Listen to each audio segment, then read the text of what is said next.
5장 7절, 8절 2절입니다. 요한계시록 5장 7절, 8절 말씀 한 절씩 교독하겠습니다.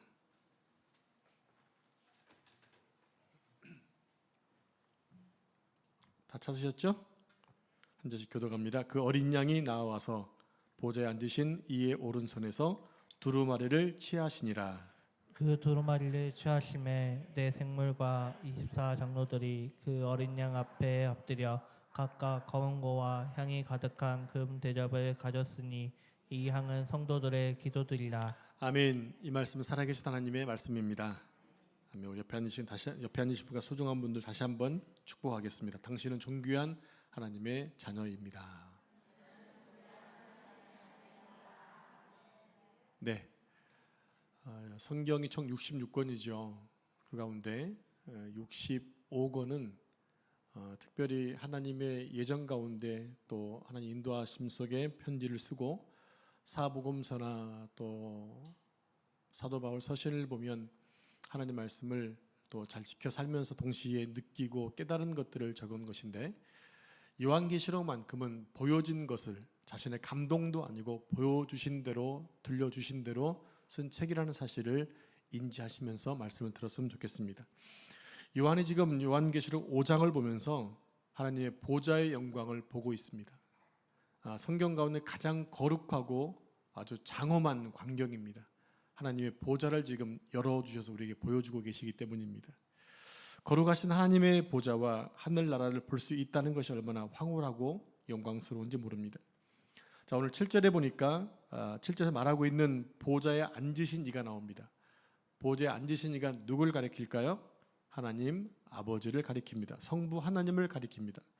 그리고 하나님의 오른손에 7인으로 봉인된 두루마리가 들려 있는데, 이 두루마리에는 안과 밖으로 글이 쓰여져 있었고 아직 알려지지 않은 하나님의 신비한 비밀들이 담겨 있다고 말씀을 드렸습니다.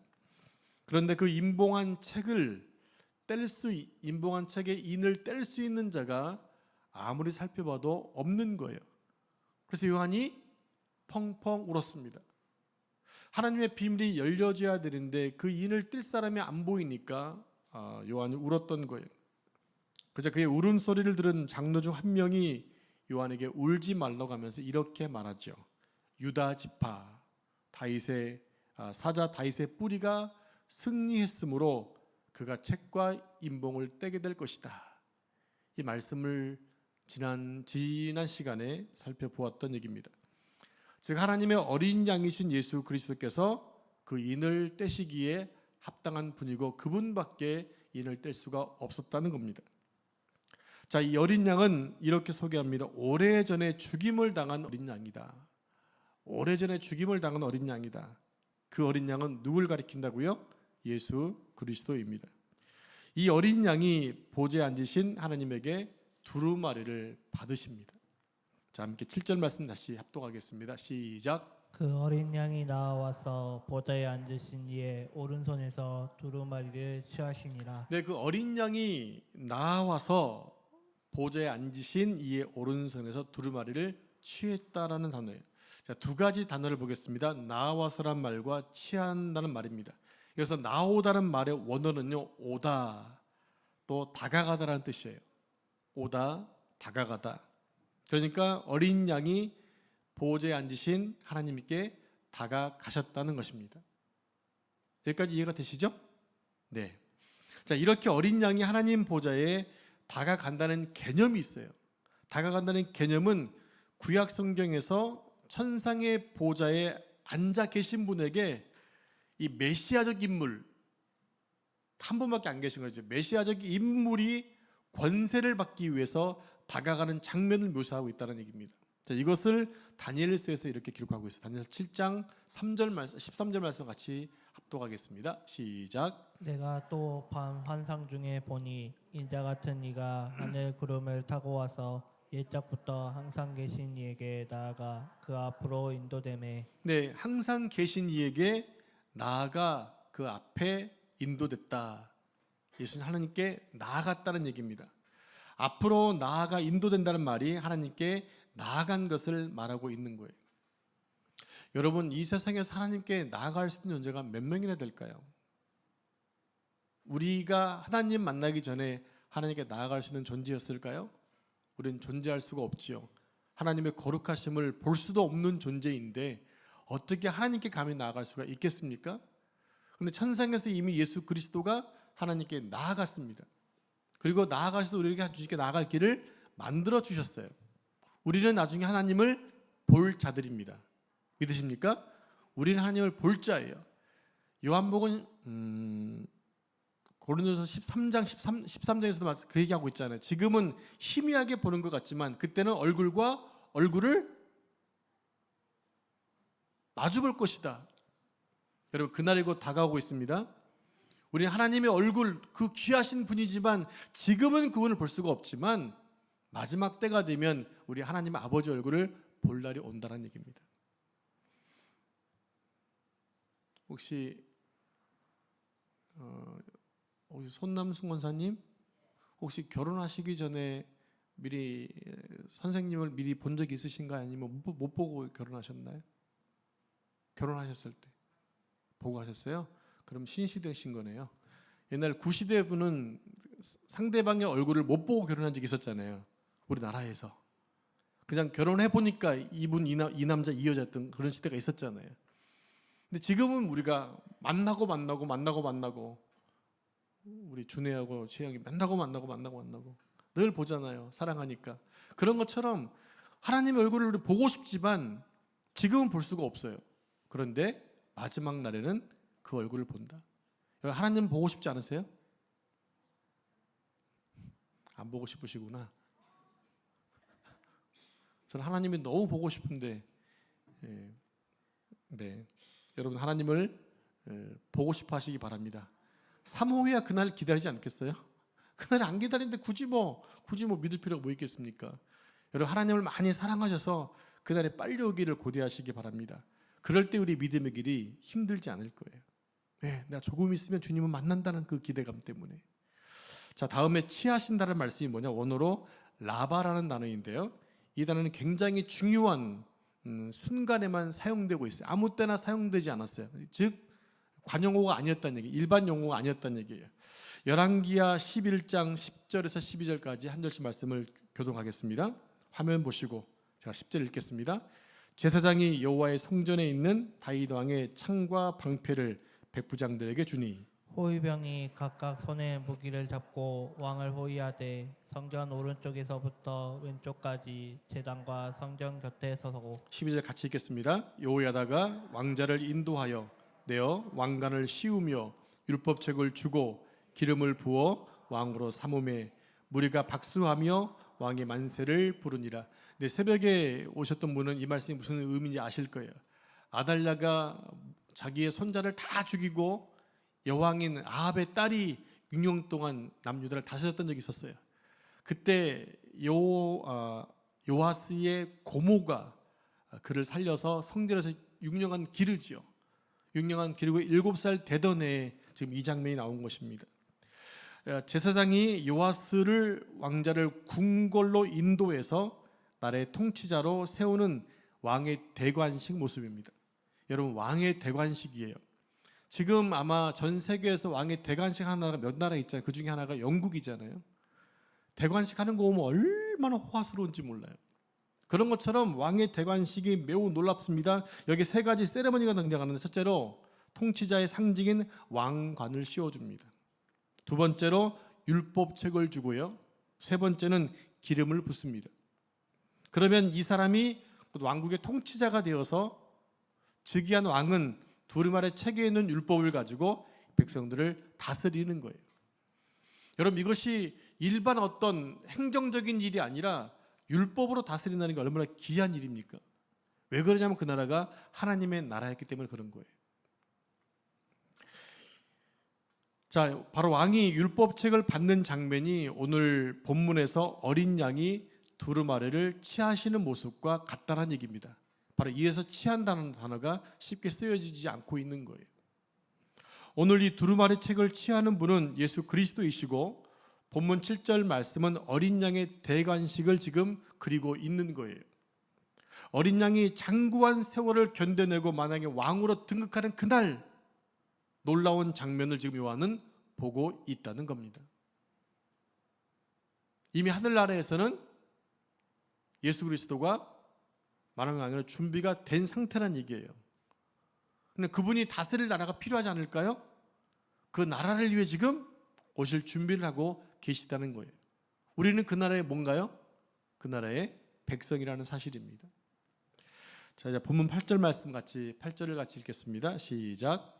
그 두루마리를 취하심에 내 생물과 24 장로들이 그 어린 양 앞에 엎드려 각각 검은 고와 향이 가득한 금 대접을 가졌으니 이 향은 성도의 기도들이라. 이 말씀 보면 24장로와 네 생물이 나옵니다. 이미 봤던 내용이잖아요. 보좌 좌우에 24장로가 있었고 거기에 네 생물이 있었는데 네 생물 기억나시나요? 모양이 어떠했죠? 사자밖에 안 들리네요. 송아지, 또 사람, 또 하나 독수리. 네, 이렇게 네 생물을 가진 천사들이 지금 하나님 보좌에서 보좌를 지키고 있다고 호위하고 있다고 말씀을 드렸잖아요. 여기서 24장로와 네 생물이 각각 무엇을 가지고 있어요? 성경을 빨리 보세요. 뭘 가지고 있어요? 금 대접을 가졌는데 그 금 대접에서 뭐가 피어올라요? 향이 피어올라요. 근데 이 향을 뭐라고 말하고 있어요? 성도의 기도다라고 얘기하고 있습니다. 이 말씀을 잘 들으시기 바랍니다. 자, 우리 함께 시편 141편 2절 말씀 같이 합독하겠습니다. 시작. 나의 기도가 주의 앞에 분향함과 같이 되며 나의 손드는 것이 저녁 제사같이 되게 하소서. 네, 시편에 있는 말씀에 나오는 향과 또 오늘 본문의 말씀의 향과 금 대접을 지금 성도의 기도로 말하고 있다는 얘기입니다. 이스라엘에는 제사를 매일매일 드리는 제사가 있었죠. 그거를 상번제라고 얘기합니다. 상번제. 오전에 드리고 저녁에 드리고 매일 드리는 번제이기 때문에 상번제라 드리는 이렇게 얘기하거든요. 아침 저녁으로 제사 즉 상번제를 드릴 때마다 항상 향을 피워 올렸는데 그것을 지금 성경은 성도들의 기도다 이렇게 표현하고 있다는 얘기예요. 잠깐 나갔다 오겠습니다. 제가 나가는 게 아니고요. 잠깐만 이야기를 나간다는 얘기입니다. 여러분, 엘리야 선지자가 갈멜산에서 바알의 제사장들과 불을 내리는 그 싸움을 하잖아요. 그때 엘리야가 기도했던 시간이 어느 때라고 성경이 기록하죠? 잘 보신 분은 저녁 소제 드릴 때였다고 말해봐요. 그러니까 그때는 이스라엘 백성들이 뭐 하는 시간이에요? 제사하고 기도하는 시간이란 말이에요. 그러니까 엘리야는 지금 혼자서 마치 갈멜산에서 싸운 것 같지만 지금 나라 민족을 위해 기도하는 사람들이 많이 있었다라는 거죠. 그죠? 이렇게 성경을 좀 이렇게 멀리 봐야 이렇게 다 그게 적용할 수가 있습니다. 그러니까 이 상번제라는 게 그냥 드린 게 아니란 얘기예요. 예수님이 그리고 십자가에서 달려 운명하실 때 그 시간도 소제 드릴 시간이었다는 거예요. 그래서 여러분 기억하시기 바랍니다. 자, 그러니까 예수 그리스도가 왕위에 오르자마자 제일 먼저 하신 일이 무엇이었느냐? 성도들의 올렸던 기도를 확인하는 거예요. 향이 올려진 것을 보고 있는 거예요. 즉 눈물 섞인 성도의 기도를 들으신다고 하는 거예요. 이미 향 속에 가득 담겨져 있는 것들을 올라오니까 이미 그것을 갖다 향을 맡으시면서 이게 누구 아무개 기도구나 라고 느끼시는 거예요. 여러분, 새롭게 왕이 되면 왕들이 대통령이 되면 공약 세운 것, 그 다음에 여러 가지의 자신이 대통령 임기간에 할 것들을 공약을 발표하잖아요. 그죠? 그런 것처럼 지금 왕이 되신 예수님이 가장 먼저 하신 게 뭐예요? 성도들이 올렸던 기도를 들으신다는 것입니다. 그렇다면 성도들이 장구한 역사 속에서 하나님께 올렸던 그 모든 기도의 내용이 무엇일까 하는 겁니다. 자, 요한계시록 6장 9절 10절 말씀 한 절씩 교도하겠습니다. 다섯째 인을 떼실 때에 내가 보니 하나님의 말씀과 그들이 가진 증거로 말미암아 죽임을 당한 영혼들이 제단 아래에 있어 큰 소리로 불러 이르되 거룩하고 참 되신 대주 땅에 거하는 자들을 심판하여 우리 피를 갚아주지 아니하시기를 어느 때까지 하시려 하나이까 하니. 네, 여기 말씀에 제일 먼저 눈에 들어오는 장면이 뭡니까? 기도드리는 제단 아래에 있는 성도의 모습이에요. 그런데 그들은 어떤 자라고 표현하고 있나요? 지금 말씀 좀 떼어주실래요? 그들이 어떤 자라고 표현하고 있어요?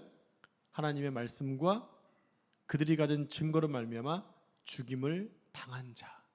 한마디로 얘기하면 하나님 때문에 말씀을 지키다가 순교한 자들을 이야기합니다. 그들은 하나님 말씀과 그 증거 때문에 평생을 한순간 눈물로 살다가 순교한 사람들이에요.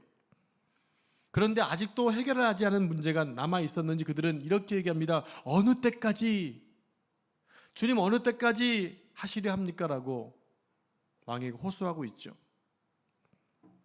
우리가 이 기도를 피상적으로 보게 되면 마치 원수를 갚아달라고 하는 것처럼 느낄 수 있어요. 그런데 그 이 기도는 그냥 분해서 원수를 갚아달라는 그런 기도가 아니라는 겁니다. 자, 10절에 심판이라는 단어가 나와요. 심판. 이 단어는 크리노라는 단어예요. 크리노라는 단어인데 우리 보통 심판하면 너는 틀렸고 너는 맞아. 우리가 누구한테 심판받잖아요. 법원에 가서 심판받잖아요. 당신은 틀렸고 당신은 맞았어. 당신은 틀렸으니까 벌금 얼마에 징역 4년을 살아야 돼. 이런 식으로 심판을 받잖아요. 그러나 크리노라는 단어는 구약 성경 어디에서도 이런 개념으로 쓰여지지 않고 있다는 얘기입니다. 그러니까 무엇으로 쓰고 있느냐? 하나님의 공의 실현, 온전한 통치가 시행되는 상태를 얘기할 때 크리노, 심판이라고 얘기합니다. 즉 우리 개인에 관계된 복수가 아니라 하나님의 공의가 실현되는 것을 말하고 있는 거예요. 즉 그 통치가 이루어지는 것을 말하고 있는 거예요. 그러니까 성도들의 기도는 개인적인 복수를 갚아달라고 드리는 기도가 아니라 하늘에서 하나님의 뜻이 이루어지는 것이 땅에서도 이루어진 것처럼 여전히 계속 이루어지기를 위해 기도하는 것이 바로 성도들의 기도였다고 하는 겁니다. 기도의 수준이 확 다르죠. 자, 우리 다시 한번 계시록 6장 10절 말씀을 다시 합독하겠습니다. 6장 10절 시작. 큰 소리로 불러 이르되 거룩하고 참 되신 대주께여 땅에 거하는 자들을 심판하여 우리 피를 갚아주지 아니하시기를 어느 때까지 하시려 하나이까 하니. 제가 조금 전에 드렸던 말씀이 있었어요. 이 기도가 개인적인 기도가 아니라 하나님의 통치와 실현을 고대하는 자들의 탄원이라고 한다면 그 하나님이 받으시는 기도는 어떤 기도인가? 그러니까 우리는 어떤 기도를 해야 되냐 그 얘기예요. 우리는 육신을 가진 존재이기 때문에 먹고 입고 사는 문제도 하나님께 마땅히 기도하고 있습니다. 그 기도 수준 낮은 기도 아니에요. 그 기도는 당연히 해야 될 기도예요. 우리 아이들이 엄마 아빠한테 달라고 하는 게 이게 부끄러운 건가요? 그 아이들 수준에서는 당연한 기도인 거예요. 예수님도 우리가 일용할 양식을 구하라고 말씀하셨어요. 그냥 먹는 것 구하는 것 절대로 부끄러운 기도가 아니라는 얘기예요. 그러나 이런 것들이 우리의 궁극적인 기도가 되어서는 안 된다는 얘기입니다. 이것도 마땅히 기도해야 될 것이지만 맨날 이것만 구하면 안 된다는 거예요. 맨날 달라고만 기도하면 안 되고 무슨 기도해야 되느냐? 하나님의 거룩한 뜻이 이루어지기를 위해 기도해야 한다는 거예요. 우리가 잘 알고 있는 마태복음 6장 33절 34절을 보게 되면 그런 말씀하잖아요. 너희는 먼저 그의 나라와 그의 의를 구하라. 그리하면 이 모든 것을 너희에게 덤으로 주시겠다 말씀하셨어요. 당연히 우리가 먹고 입는 것 구해야 되지만 그 전에 아버지의 나라를 먼저 구하면 우리가 먹고 입는 것을 그냥 덤으로 준다 말씀하셨어요. 그러니까 우리가 먹는 것도 입는 것도 다 무엇을 위한 기도가 되냐면 하나님의 영광을 위한 기도가 되어야 한다는 얘기입니다. 그래서 사도 바울은 고린도서 10장 31절인가요? 이렇게 말씀하시죠. 그런 우리가 먹든지 마시든지 무엇을 하든지 다 하나님의 영광을 위하라 말씀하고 있는 거예요. 여러분 드시는 것 하나님 영광을 위해 드셔본 적 있으십니까? 마시는 것 하나님의 영광이라고 앞으로 마셨으면 좋겠습니다. 그러려면 아무거나 못 마시겠죠. 그죠? 이거 마시는데 이게 영광이 될 수 없으니까 그런 술 종류는 안 마시지 않을까요? 자, 결론적으로 하나님의 나라와 의를 구하는 기도만이 금 대접의 향기처럼 드려지는 기도가 된다라고 말씀하고 있는 것입니다. 성도 여러분, 우리가 이 세상을 살아갈 때 길이 보이지 않고 답이 나오지 않는 상황에 빠질 때가 많습니다. 또한 너무나도 부당한 세상에서 억울하게 피해와 손해를 입는 경우도 참 많이 있습니다.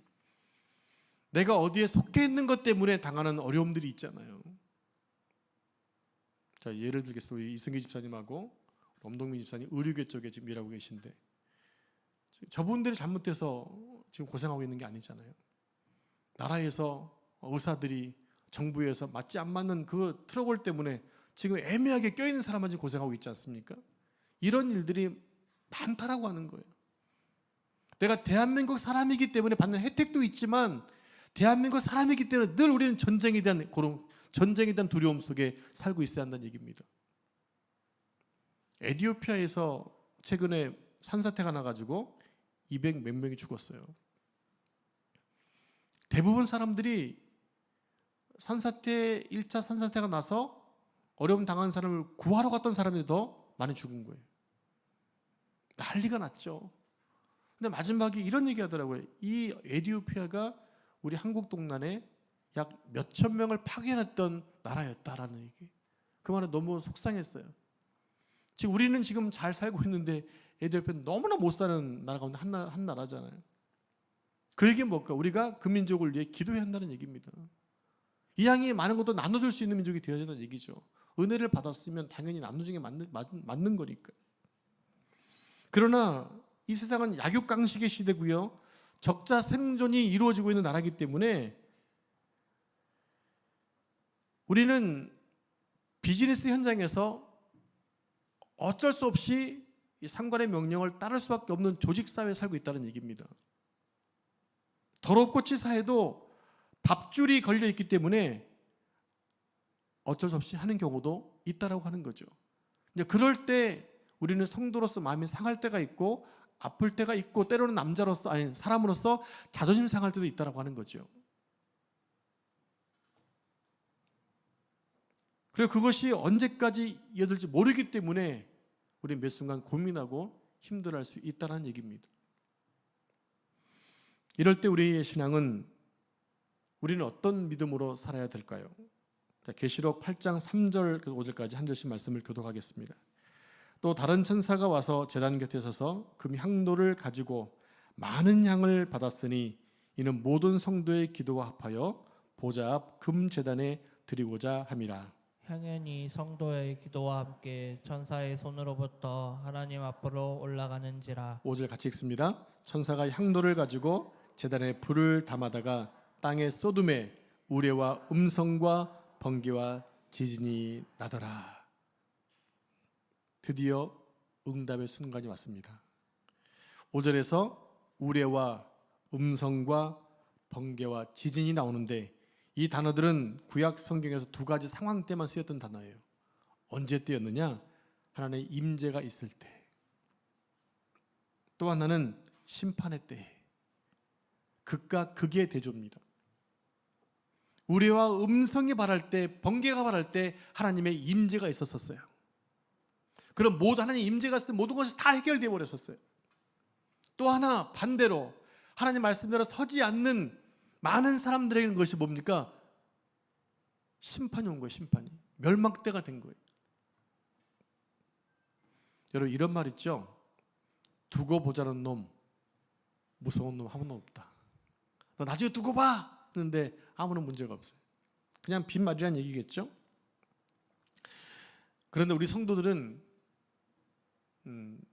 이 끝이 좀 길어야 됩니다. 끝까지 붙들어야 돼. 뭐냐? 두고 보자는 거죠. 세상 사람들은 두고 보는 것이 우스울 수 있지만 우리 믿는 사람들은 두고 봐야 될 사람이에요. 약속을 부여잡고 끝까지 두고 볼 사람들이란 얘기입니다.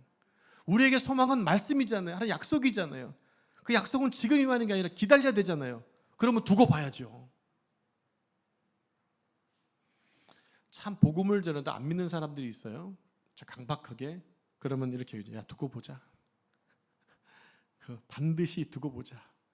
근데 하나님이 좀 빨리 보여주면 좋을 것 같은데 빨리 안 보여주니까 좀 답답하긴 하죠.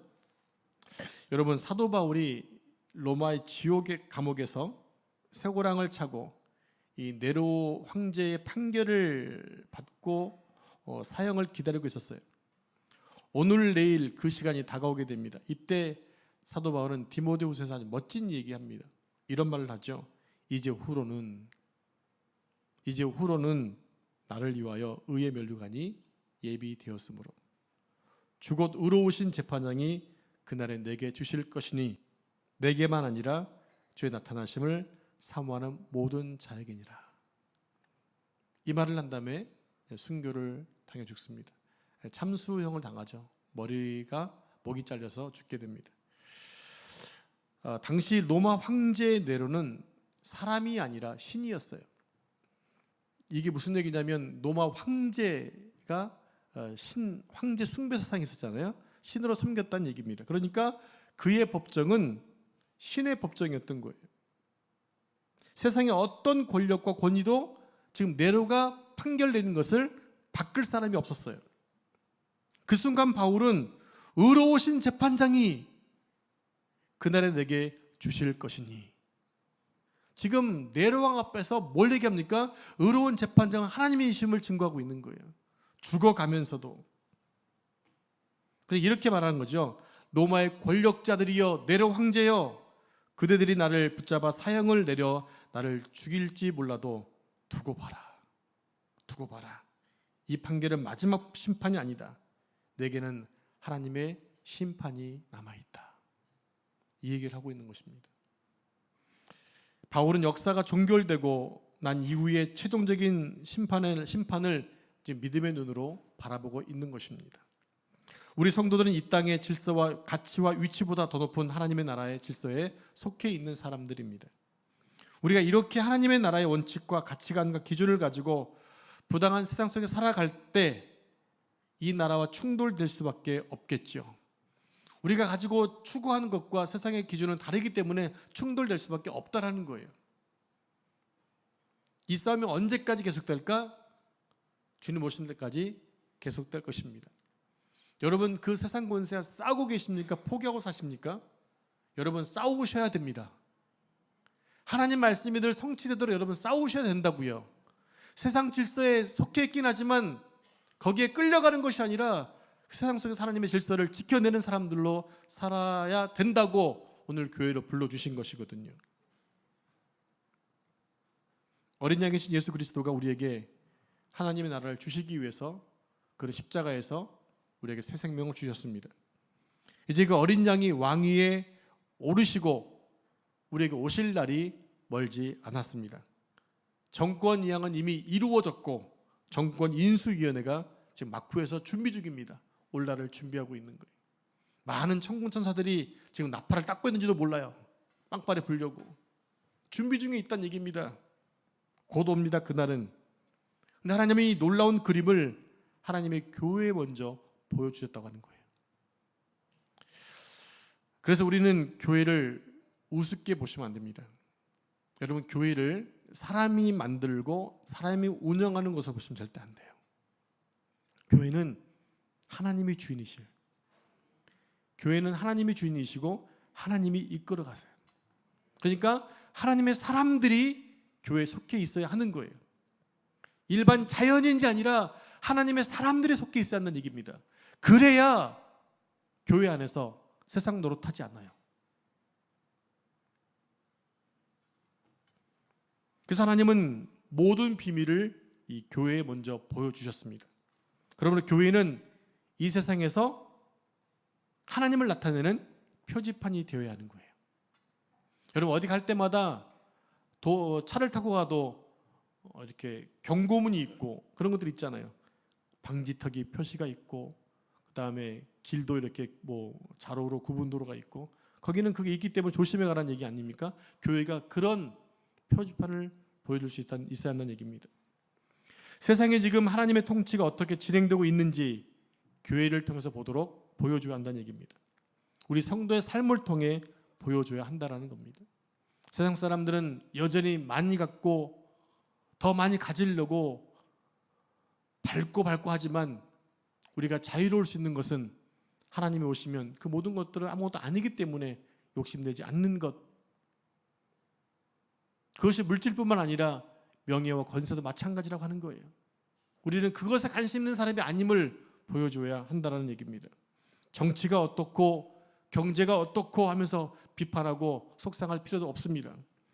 경제가 나라를 살리는 것도 아니고 더군다나 정치가 나라를 살리는 것도 아니잖아요. 지금 우리나라 보시면 정치권이 지금 70년대를 얘기하고 있잖아요. 그런 나라는 잘 돌아가고 있잖아요. 기적 같은 나라 아닙니까? 하나님의 경륜과 섭리가 이 나라를 이끌고 가고 있어요. 여러분, 저는 지금 한국교회 교인들이 코로나 이후에 많이 줄어들었다 하더라도 그래도 몇백만이에요. 몇백만이 한번 모여보십시오. 얼만큼 많은가. 갖고 흩어져 있으니까 잘 안 보일 뿐이지만 여기 지금 한 40명 앉아 계시잖아요. 여기에 공 하나만 붙여보십시오. 이 본당 터져 나갑니다. 그것이 4,000명도 아니고 4만 명도 아니고 400만도 아니고 800만이면 얼마나 많겠어요. 그 사람들이 그래도 하나님의 사람이라고 열심히 말씀을 살려 노력하고 있고 기도하고 있잖아요. 하나님은 성도의 그 기도를 통해 이 나라를 이끌고 가고 계심을 믿으셔야 한다는 얘기입니다. 그러니까 우리는 기도하기를 쉬지 않으셔야 하는 거예요. 내 기도가, 내 헌신이 지금 이 민족을 이끌고 가고 있구나라고 생각하셔야 한다는 얘기입니다. 최근에 유엔에서 북한 대사죠. 대사가 이렇게 또 얘기했어요. 지금 대한민국은 미국의 식민지가 되어서 하수인 노릇하고 있는데 그것 때문에 이 한반도에 핵전쟁이 일어나게 될 것이다. 이렇게 엄포를 놓았어요. 그러면은 북한이 핵폭탄 터뜨리면 자기네는 안 죽나요? 지금 그렇게 위태위태한 상황 속에 있는 것이 우리 민족이잖아요. 그런데 한 번도 안 터뜨리더라고요. 핵폭탄을. 여러분, 우리 기도할 때 이 김정은이가 잘못된 오판하지 않도록 기도하셔야 돼요. 기도하는 순간 한국 교회는 날아가 버리잖아요. 근데 한국 교회 하나님이 쓰셔야 되기 때문에 계속 지키고 계시는데 우리가 그 쓰임에 합당하도록 기도하고 잘 준비를 해야 한다는 것입니다. 하나님은 소돔과 고모라 멸하시기 전에 앞서 아브라함에게 알려주셨어요. 그래서 아브라함이 기도한 결과 롯과 그 두 딸이 살아나는 거예요. 만약에 불현듯 같다면 롯도 죽을 수도 있었을 거예요. 또한 홍수로 세상을 심판하기 전에 하나님은 노아에게 경고하셨어요. 그래서 노아가 방주를 만듦을 통해 온 가족이 살게 되었고 그 결과 지금 이 땅에 온 국민이 퍼져지게 됐다는 얘기죠. 하나님은 항상 믿음의 공동체를 통해서 역사의 비밀을 알려주세요. 그게 뭡니까? 성경 말씀이잖아요. 말씀을 통해 강단에서 말씀이 선포될 때마다 비밀이 지금 하나씩 열리고 있는 거예요. 여러분이 말씀 볼 때마다 비밀이 열려지고 있는 거예요. 그게 지금 교회를 통해서 이루어지고 있다는 얘기입니다. 그러니까 얼마큼 교회가 중요한가 알 수 있겠죠. 하나님은 교회를 괜히 세우신 것이 아니에요.